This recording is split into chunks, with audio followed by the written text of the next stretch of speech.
Good afternoon and welcome to America's Talking. My name is Morgan Sweeney and I am one of the Washington, D.C. reporters for the Center Square. Joining me today is Brett Rowland, who is also a reporter with the national team. Welcome, Brett. Thanks so much for having me.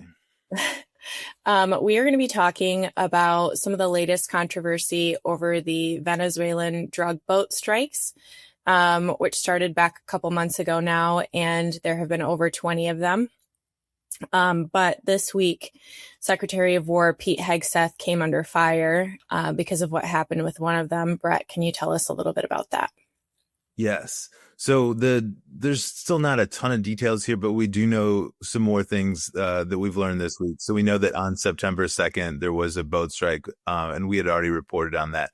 That strike had 2 survivors, and the military followed up with additional strikes. This is the first boat we know of that had survivors that were the subject of additional strikes. An earlier boat strike had on a semi-submersible suspected drug boat. There were 2 people were taken into custody and later returned to their countries of origins, I think which were Ecuador and Colombia. So we've seen how they've handled survivors in the past, and this time seems to be different. Now we know that Admiral Brady plans to tell Congress today that that he believed that those 2 people in the water or 2 people on the damaged boat still posed a threat because they plan to continue the drug run.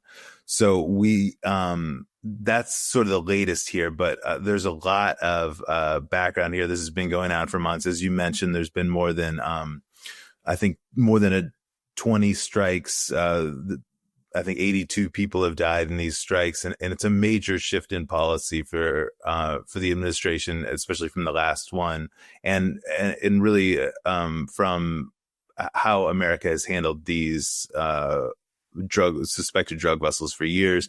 In the past, it was always like interdiction, so the boat would be stopped, and drugs would be seized, people would be arrested. They weren't just destroyed in military strike as Trump has chosen to do. And it's clear that Congress is getting more concerned about this. And I think we saw a little bit of that earlier this week, which you reported on. And I think that we'll continue to see more as details about this September 2nd strike and how these survivors were treated and what was known by who and when it becomes more clear. And how has the administration justified these strikes sort of from the get-go? So Trump has been really clear about this. He sees each one of these drug strikes on suspected drug boats as saving American lives. The number he quotes is 25,000 American lives per boat. That doesn't quite match up with official CDC figures for overdose deaths. I think it's some analysts and critics have also said, it's hard to say that somebody who's, trafficking illegal drugs is directly intentionally trying to attack America or American residents, although other people see it differently. So how this ends up, we don't know. Some of the scholars I've talked to on this in the past have said that even if the allegations of smuggling were true, the strikes would still be difficult to justify. The UN Human Rights Commission and a number of other human rights groups have condemned the attacks. So have the president of Colombia and some other leaders in that area, including Venezuela, saying that these are not legal and that they're essentially just bombing poor people who are trying to make a living.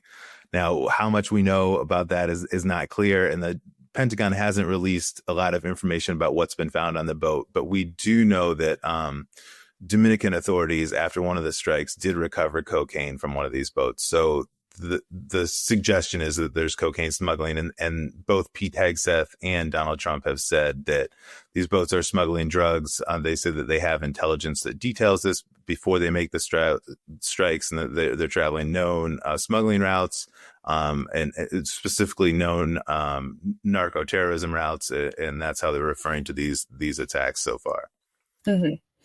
And you said that there have been other instances where after a strike, there have been survivors and they've handled them differently.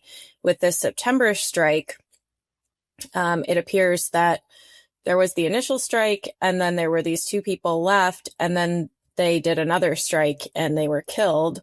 Why is that really controversial?